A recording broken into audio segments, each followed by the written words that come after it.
ทีมทำอีททีมแองเจิลเลดี้พร้อมบอโอเคเริ่มโอ้พิธีกรมันบ่แม่นทางเฮาแท้ๆนะ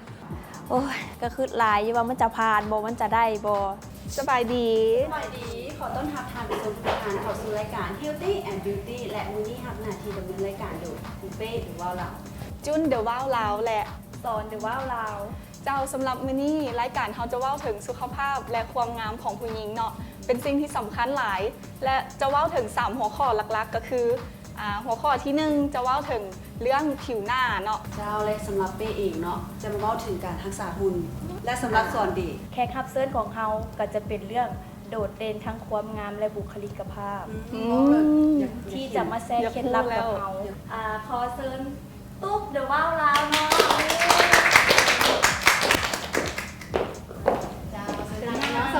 สบายดี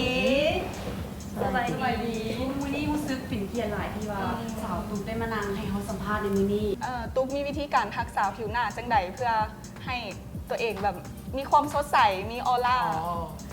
สำหรับผิวหน้าตุ๊กเนาะตุ๊กจะบ่เป็นคนที่บ่นอนเด้อโดยเพราะว่าสำคัญได้เพราะว่าถ้าเขาพักผ่อนบ่เพียงพอนะสิวเขาจะขึ้นคิดว่าตัวเองเว้าบ่ค่อยได้ดี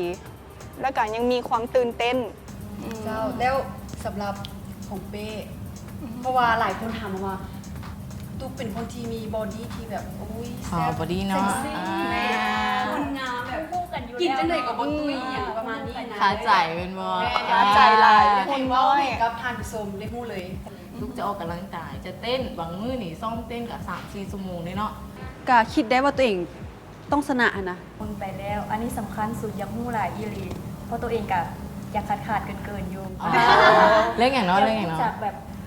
เฮ็ดแนวใดเขาจะบริหารบุคลิกภาพเขาความมั่นใจได้ออกมาแต่ใสความมั่นใจเขาสั่งได้จากภายใน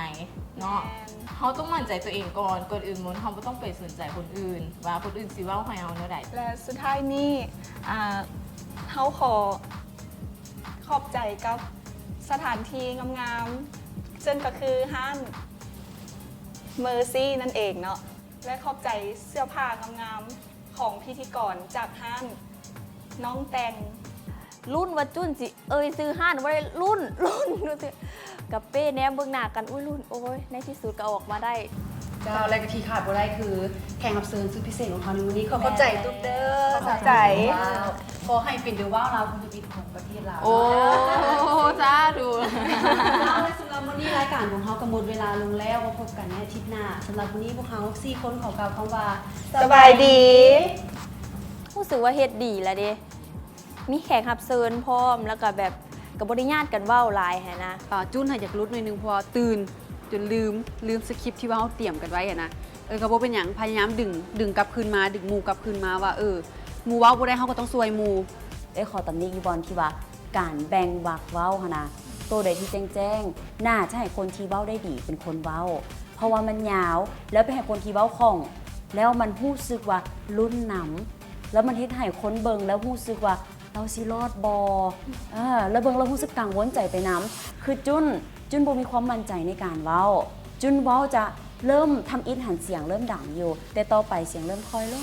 งเริ่มขาดความมั่นใจเริ่มฮดเริ่มเอียงเข้าไปแบบสิสังเกตได้เห็นเลยเนาะสายตาอย่างทุกอย่างก็ออกสอนจะรักเลยก็คือว่าพยายามเข้าใจเนาะว่าสอนอาจจะคุมเรื่องของสำเนียงเสียงตัวเองมันก็เลยลุดเฮ็ดให้ตาเฮาเนี่ยมันมักเลือกเบิ่งเพดานตลอดสังเกตบ่ถ้าเว้าอีหยังแล้วสอนจะแบบเลือกเบิ่งเพดานเลยมันก็เลยเฮ็ดให้คนเบิ่งแล้วรู้สึกว่าสาวอันนี้เราพยายามคิดอีหยังอยู่ในหัวเราแต่โดยรวมแล้วถือว่าดีแต่อย่าลืมว่าการที่เฮาเป็นพิธีกรเฮาต้องเฮ็ดการบ้านมาดีซื้อสถานที่ที่เฮาสิขอบใจซื้อสปอนเซอร์สำคัญที่สุดถ้าจื้อบ่ได้จดไว้แล้วเวลาเฮาเบิ่งเฮาใส่สายตาลอกเอาสำคัญที่สุดตัวนี้แต่ที่โดยรวมแล้วย่องก็คือแต่ละคนตั้งใจดีโอ้ยมันตื่นเต้นแหละว่าง่ายๆแต่ว่านุธา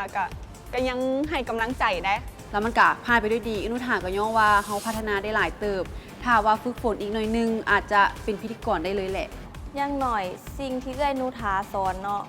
กะเฮ็ดให้เฮาเว้ากับคนอื่นฮู้เรื่องเนาะจากที่เว้าบ่ฮู้เรื่องคือกันพร้อมเนาะโอเคเริ่มใจมันเต้นแบบตุ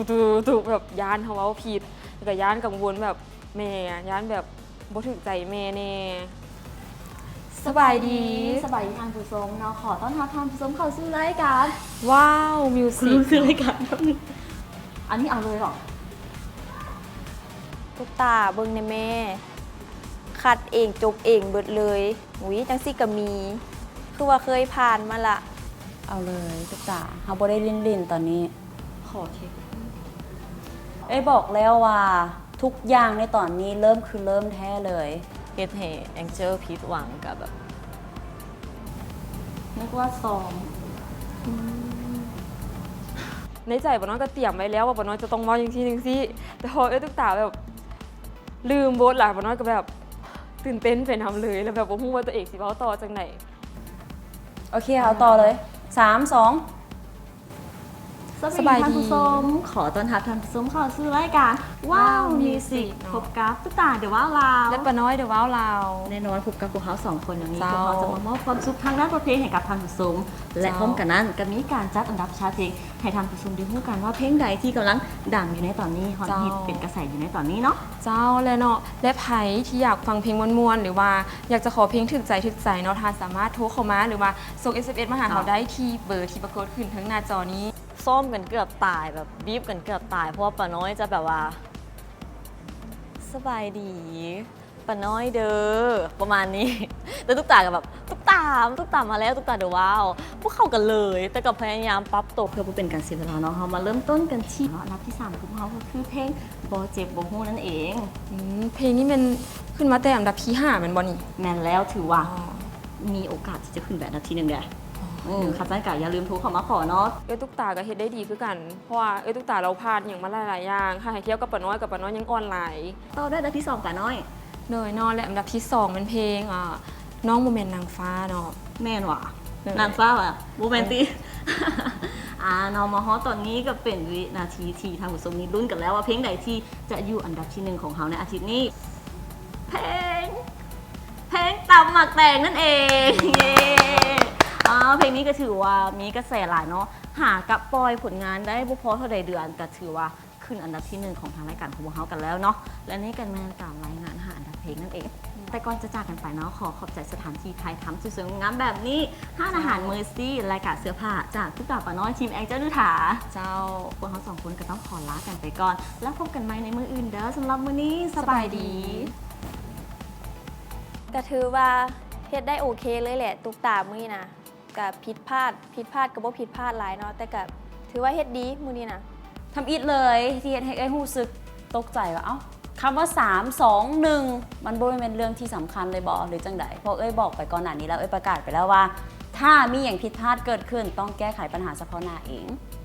เนาะซึ่งเห็นได้เลยว่าตุ๊กตาลดแฮงอีก เพียงเพราะว่าลืมซื้อรายการหรือท่ารายการเนาะตัวนี้ต้องได้ช่วยกันถ้าป้าน้อย มีใบพริบเพิ่มเติมอีกก็ต้องจื้อช่วยกันไม่ได้บอกว่าเอ้าตุ๊กตาสิลืมได้จังไดทาประจำเฮานั่นก็คือรายการซวยกันไป ทุกอย่างมันถูถ่ายเป็นน้ำกันได้หมดเลย โดยที่บ่ต้องมาขอไม่ได้บอถ้ามันเป็นการรันคิวสดเดย์เฮ็ดจังไดคนทางบ้านเบิงอยู่ตอนนี้นะแล้วพิธีกรมาเกอะให้เบิง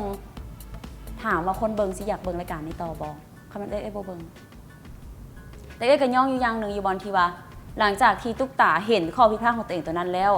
บอกว่า3 2 1เริ่มต้นใหม่ปุ๊บตุ๊กตาเฮ็ดออกมาได้ดี โดยที่บ่มีแววตาที่กังวลให้ออกมาได้เห็น แต่ป้าน้อยก็อย่าลืมว่ารุดหลายรุดอยู่บอลที่ว่าตาล็อกแลกมาเบิ่งโหเนาะความมั่นใจอย่างต่างๆ แล้วก็เฮ็ดให้มันความบาลานซ์มันยังบ่บาลานซ์กันหลายปานใดเพราะว่าที่ว่าตุ๊กตาค่อนข้างเว้าได้ดีหลาย แต่ป้าน้อยเว้าแล้วขาดความมั่นใจ ในตอนซ่อมพวกเขาก็จะจัดแจงว่าต้องเว้าซี่เด้อตุกเว้านี่นกเว้านี่แต่บางทีนกก็แบบบางทีตุกก็แบบเดี๋ยวแต่เว้านี่นกเว้านี่กะมองเมงกัน2คนนะ เอาวะสู้เฮ็ดตามสเต็ปที่แองเจิลนุถาสอนนั่นแหละเนาะ สบายดี ยินดีต้อนรับทุกท่านเข้าสู่รายการว้าวกระเสดมื้อนี้กระแสที่ว่าฮอตฮิตแห้งๆเดี๋ยวจะให้ตุ๊กเว้ากันแล้วกัน ไอ้ตุ๊กว่าว่ะ นะ อยากว่าคนไหนเนาะเรื่องแบบนี้เนาะทางผู้ชมน่าจะฮู้ดีเนาะเพราะว่าดังขนาดเลยทางโซเชียลเน็ตเวิร์กเนาะแบบ เปิดแบบเลื่อนปืดแบบอะเจอแต่เรื่องนี้ก็คือสิ่งนี้บ่พ้นเนาะสำหรับเรื่องแบบเกี่ยวกับเวทีเปิ ประกันประกวดหรือว่าร้านเองเนาะ อ่ะเพื่อเป็นการมาแก้ข่าวแก้ข่าวหรือมาแก้ตัว แก้ตัว แก้ข่าว ไม่นะ เพื่อเป็นการแก้ข่าวเนาะพวกเขาจะขอเรียนเชิญเจ้าตู่มาเองก็แล้วกันก็คือ ขอต้อนรับคุณขอโทษเนาะขอโทษเลยล่ะ ค่ะอะไรลงกันแล้วนี่เขาต้องทำเป้หรือว่าเองเนาะ ตอนที่เขายืนเบิงเตรียมสิเข้าไปรายการนะคิดในใจว่าตกลงมันเป็นรายการซุบซิบหรือว่ารายการตลกวะแบบว่าเขาอยู่ข้างหลังแล้วหัวนะ สบายดี จังไหนเนาะน้องเป้แบบว่ากระแสอย่าว่าแฮงเนาะตัวนี้สำหรับข่าวที่ว่าบ่กินเส้นกับตุ๊กหรือว่าที่จริงบ่แมนเนาะมันเป็นเพียงข่าวซื่อ ข่าว ๆมันเป็นกระแสของรายการ แต่ว่าอันนี้นี่เป็นข่าววงในเพิ่นว่าไง วงในแต่เขาฮู้บ่ว่าข่าวตัวนี้มันอาจจะบ่มีตัวตน และอีกประเด็นหนึ่งเนาะที่แบบว่าทานสมอย่างหูดจะถามว่าเรื่องที่แบบว่าพิกันในกล่องประกวดเบ้าให้การเสียดสีกันบ่เนี่ย แบบ นะ เสียดสีกันสัมภาษณ์กันแล้วแบบ หรือว่า เฮ้ย หรือว่า อันนี้แบบผู้เฮงอีหลีเฮงใด ก็คือว่าแหละมันเป็นการแข่งขัน เพราะว่าเขาอยู่ในเกมเขาจะยอมบ่ได้แมันบอกเพราะว่าผู้นั้นก็เป็นคู่แข่งของเขาเขาก็ต้องพยายามเฮ็ดให้ตัวเองชนะเขาเจ้าดิเขาก็ต้องมีการต่อสู้กันหน่อยนึงแต่ก็บ่ได้ถึงกับว่าโหดห้ายหลายแม่นบ่ สำหรับตอนนี้เนาะต้องขอขอบใจสถานที่งามๆกว้างขวางดูดีไฮโซแบบนี้เนาะจ้า จ้าเมอร์ซี่นั่นเองเนาะสำหรับผู้ใดที่สนใจอยากจะมาจัดงานเลี้ยงหรือว่ามากินข้าวสังสรรค์อหย่างก็ได้ถ้าว่าไผ่โบฮู้เนาะสถานที่ตั้งอยู่ไสอหย่างจะได้มาก็ถือสามารถโทรบ่เป็นตื่นเต้น หลาย โทรสอบถามได้เนาะตามเบอร์โทรทางตรงนี้ได้เลยเนาะในการเสื้อผ้างามๆจากพิธีกรนั่นเองเนาะก็คือห้างสองมือเจ้านั่นเองโดยขอขอบใจเนาะมาข้อนี้ พวกเขาทั้ง3คนต้องขอกล่าวคำว่า สบาย สบายดีบายงะ รายการตลกที่ว่าสนุก เอากระซิบเด้ มันโคเคนเกียดเลย อันนี้ก็ถือโอกาสอยากบอกเลยว่าเขาอันนั้นกันนะ ด้วยความแบบตื่นเต้นแน่บ้านได้ฟังอย่างแน่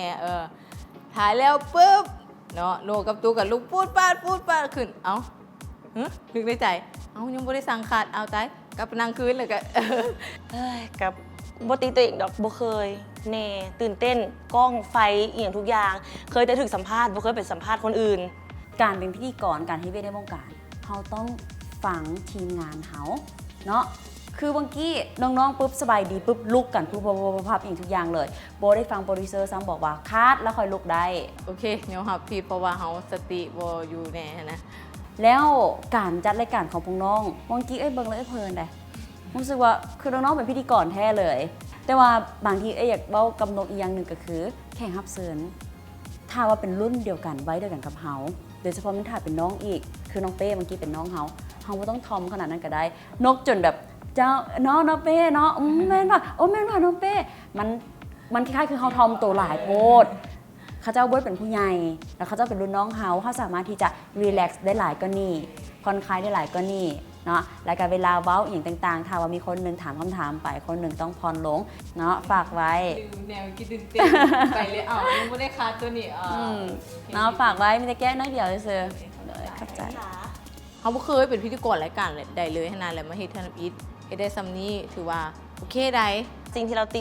เตือนพวกเขามาพวกเขาก็จะเก็บไปเป็นบทเรียนและพยายามจะบ่ให้มันเกิดซ้ำอีกเทื่อหนึง และเมื่อตอนนี้เนาะเอ็กเจนถาพอจะได้ตัดสินกันแล้วเนาะว่าการเรียนคลาสของพวกเขาคลาสเรียนในมื้อนี้เนาะนั่นก็คือสกิลคลาสในการเรียนเป็นพิธีกรที่ดีเด่นเนาะซึ่งว่าน้องๆกูเข้าแข่งขันนี่เป็นไผเป็นผู้ที่ว่าเฮ็ดออกมาได้ดี สำหรับมื้อนี้คนที่เฮ็ดได้ดีและก็รู้สึกว่ามีความมั่นใจและก็เก่งในมื้อนี้นุชาขอประกาศว่า ทุกคนเป็นผู้ชนะมื้อนี้เพราะว่าเป็นอย่างนุชาจะคอยให้ทุกคนเป็นผู้ชนะ เพราะว่านุชาเอาจากประสบการณ์ที่น้องๆยังบ่เคยมีเนาะมาเป็นตัววัดแทกแต่น้องๆสามารถที่ให้เอื้อยเห็นว่าน้องๆเก่งน้องๆมีพรสวรรค์โดยเฉพาะมีความตั้งใจคือบางคนมีการพลาดแต่ก็ลุกขึ้นมาได้แต่บางคนก็ถือว่ายังพอได้มีประสบการณ์ทางด้านในการที่จะต้องแก้ปัญหาจังใดแต่เชื่อว่าน้องๆสิเก็บเกี่ยวประสบการณ์ที่บอกในมือนี้เพื่อไปปรับปรุง เนาะอย่างน้อยมื้อนี้ที่เฮาเฮ็ดไปเฮาก็ชนะใจตัวเองละนั่นคือความสำคัญ นุชาก็ให้กำลังใจเพราะนุชากับโบตัสกำลังใจทุกคน เพราะว่าการเว้าว่าทุกคนสนะเหมือนมันจะเป็นแรงผลักดันให้ทุกคนแบบพัฒนาตัวเองขึ้นไปตื่มแล้วก็เฮ็ดให้ทุกคนมีสติในการเว้าหลายขึ้น คิดว่าเฮามื้อหนึงเขาต้องเฮ็ดให้ได้ เพราะว่านุชาเฮ็ดให้เฮามีใจ เป็นพิธีกรได้หรือบ่ได้บ่ฮู้เด้แต่ว่าอันนี้มาประกวดเพื่อเป็นนางแบบบ่ได้มาเป็นพิธีกร